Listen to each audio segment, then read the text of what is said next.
Hey, good afternoon, everybody. It's KB5MIQ Big Boy. It's been a long, hot day here at Big Boy Ham Shack, and trying to get a few things caught up. We're going to talk about a couple things today. Telescoping poles and light duty TV rotors. And I've talked about telescoping poles and probably rotors in past videos. I thought we'd touch on them again today and show you what I bought. And hey, Ham Radio Cat. Old Ham Radio Cat's just now got up here. Aaron, old buddy, I'm #1 fan. He's out for school, out for summer this year from school, so he's enjoying himself. All right.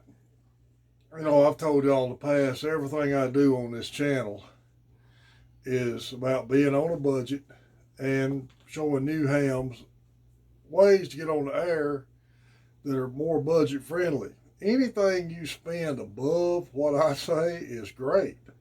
I'm not knocking anything anybody does. Personally, I've had a tower up one time, and I think I touched on that in an earlier video, and if not, we'll do a video on tower safety, and I'll tell you my experience with that in a later date. But all of my operating has been off push-up poles. Dipole homemade antennas, or had an old Jeff give me an old 3-element CB antenna. He trimmed to 10 meters, a great antenna. If you can still find them, it's a good way to get on 10. Right now, like I've said before, I'm still using a 2-element MFJ Moxon. I get great signal reports with that thing on 10 meters. I've got a 50-foot push-up pole I got at MTC several years ago. He's doesn't have any right now. I think last time somebody asked him about them on his videos, labor shortages. He's ordered them and the supply chain's messed up. And he hadn't got them in yet and has trouble with labor when it comes time to unload tower sections and push-up poles, because that's pretty heavy duty stuff to unload. I just bought an RCA TV rotator, and I hated I didn't buy it from Richard. I bought it several months ago during the supply chain issues. He'd been out. He's got them in stock now, but I bought this one a few months back because I run across a vendor one day. He was out of them and didn't know when to get them in stock. Another vendor had one, so I snatched it up. Just now getting an opportunity to put it up.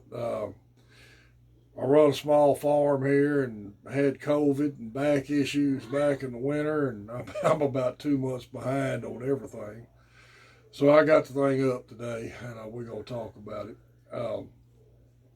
Guys, don't let anybody talk you out of using a push-up pole if you can. The only thing bad about push-up poles, you need to guide them.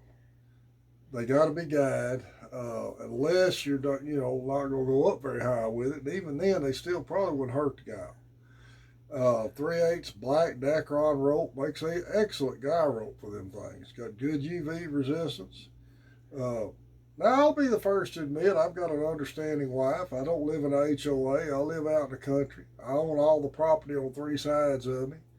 And I don't try to win yard of the month, so I don't worry too much about what my antennas look like. And a guide push-up pole is not as appeasing to the eye and somebody looking for yard of the month as maybe a tower is, but they work. They work good. You just got a little different. They're cheaper, and you got a little different way of having to use them. And I've made mine that's gone through several big wins this year that I know some guys that's got some towers that didn't make it through it. You guide them right, you don't have any problem with them. There's nothing wrong with using a push-up pole. They're a little harder to find than they used to be because people don't use antennas anymore. And MTC's had them, but they ain't got any now. And I highly suggest if you find one, you go pick it up. But I don't think you want to pay the shipping on it. So if you need one, they're a good way to go.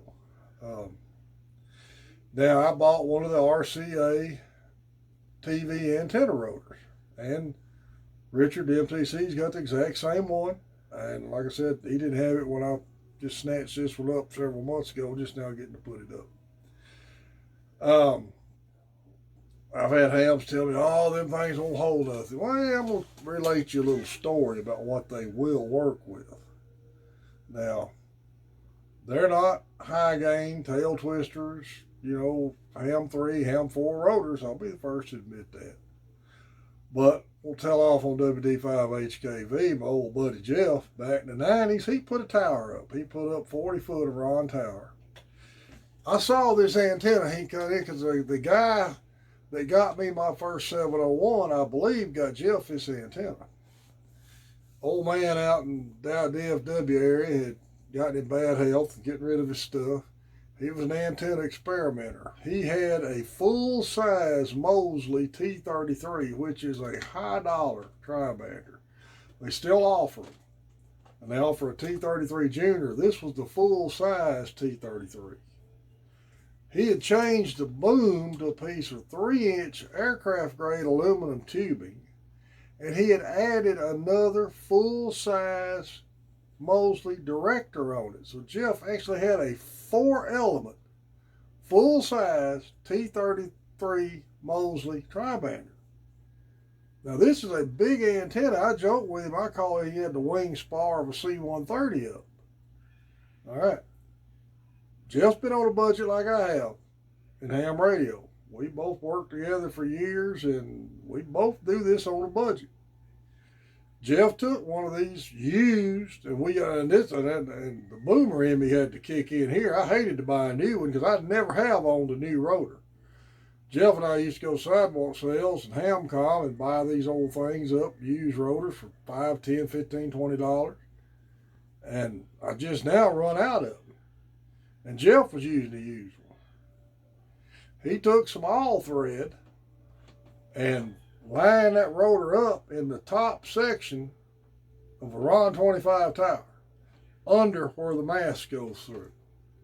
Tighten it up, run the mast down, and put that full-size 4-element huge T33 Mosley tri-bander on it with his 3-element VHF 2-meter on top, and turned it with that rotor. Oh, he said it screamed when it was turning. You could hear the bearings in it just screaming. He used it for several years that way until it was blown away in a tornado. So these rotors, I'm not advocating you do more than what the manual says you can do with them, but they work. Now, I'm going to show you the rotor control box here in a minute. They've made some changes on this rotor, and I don't know if I'm going to word this right and offend anybody, and I hope I don't. But if any of y'all know anybody in RCA marketing, tell them to look at this video and listen to what I'm about to say. They are still marketing this rotor for TVs. I hadn't had a TV antenna on my house in 25 years. I see very few TV antennas anymore on a house. And if anybody's putting these narrowband digital broadcast TV antennas on their house, I haven't seen one of them yet that have the built-in rotor in it. I don't know who they're marketing these for. And I'm afraid if they keep marketing them toward TVs, they're eventually going to have to quit making them. Change your marketing. Market them to ham radio operators and CBers. Yes, I said the dreaded CB word. Don't crucify me. They use antennas and coax too. And if they can help keep merchandise being purchased that we can all use, that's fine. The reason I say they're marketing this for TVs, first off, it's got a remote with it. Now, the control box, I'm going to turn this camera around just a minute, is sitting on my shack. I don't need a remote control. It's just like any other ham rotor box. They're trying to make it look a little cooler, a little more modern. They took a tried and true design because these things have been around for 50, 60 years. I know back years ago, I picked up a brand new, there was a guy at Hamcom in Dallas in the early 90s had cases of brand new analog control boxes for RCA Channel Master rotors for like $10 a piece. and the last one I had broke. They were real simple. You had a big knob dial on it, had north, east, south, west. You just turned it however you wanted it to go once you zeroed it. All right.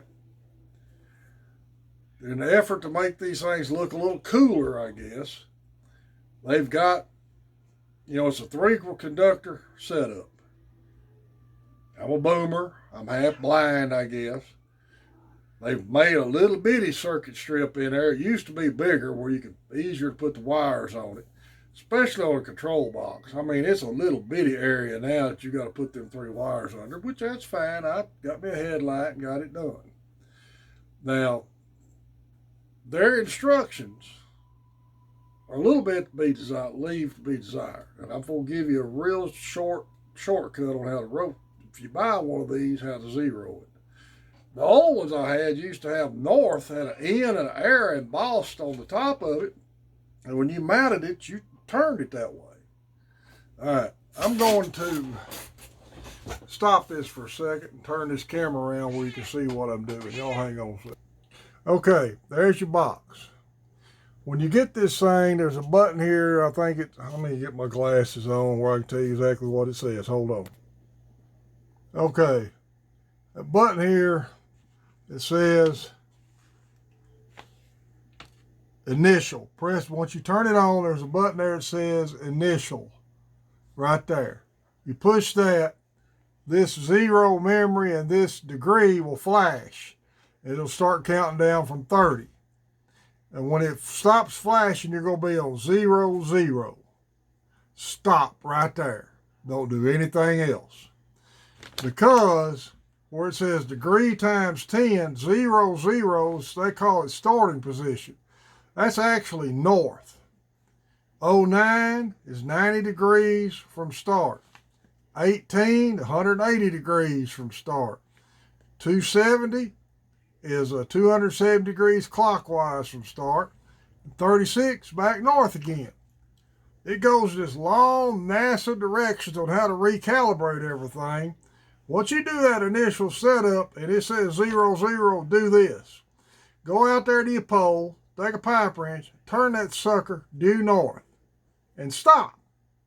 Then come back in here and turn it to 9, and you'll be on due east, and go on from there. All right. I'm not knocking their efforts to make it look more modern. But they took something that was and that's what it is right there, RCA rotor box. They took something that's been tried and true for a long time and tried to make it look a little cooler. And they're still marketing it to TV antennas.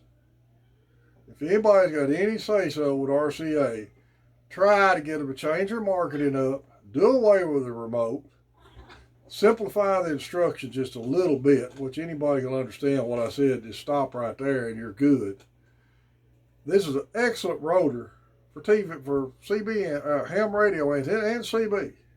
I'll tell you what's on mine right now, and I'm sure, according to Hall, the experts will say I'm too close together, but I've got about an 8-foot mast. I've got my 3-element VHF Yagi on top. About halfway down, I got my 10-meter Moxon 2-element, and right above the rotor, I got my 17-meter MFJ rotatable dipole. Everything's working fine. I'm well pleased with it. I just think I wish they would try to market it to ham radio operators, CBers, and I believe it would be better off and it would help us in the long run. Because usually these things are drying up fast. I've seen very few of them the last few swap meets I've been to. All right, everybody, I'm at 6:30. I was 6:31 yesterday. I'm 6:30 today. I don't understand that. Any of you other YouTuber ham guys that's got any suggestions on the channel, please drop me an email. Let me know any suggestions. I'm not trying to compete with you. I'm just trying to keep this channel growing as much as I can. And anybody's got a question, KB5MIQ is my call. My address is on my email address on my QRZ page. I keep forgetting to mention that, but I don't do these with a script. So shoot me an email. I've had emails from guys before, and I'll try to answer you any way I can, help you any way I can. Gonna put a deal in here about the ham radio thing. It's going out in DFW area. I can't remember off the top of my head. But there'll be at the end of this video, there'll be some information on it. Of course, Farmersville monthly sidewalk sale information will be there. Last thing you'll see will be old ham, me and old ham radio cat. You'll know at the end of the video. Y'all remember your club pages: 4 States Amateur Radio, Shreveport Amateur, Dallas Amateur, Cowtown Amateur. Facebook pages: Ham Radio, Flea Market Trading Post, Ham Radio, Texas Amateur Ham Radio, Amateur Radio Elmer's. All good avenues of information. I appreciate everybody who subscribes to the channel and enjoys listening to me and old ham radio cat. It's KB5 MIQ Big Boy 73.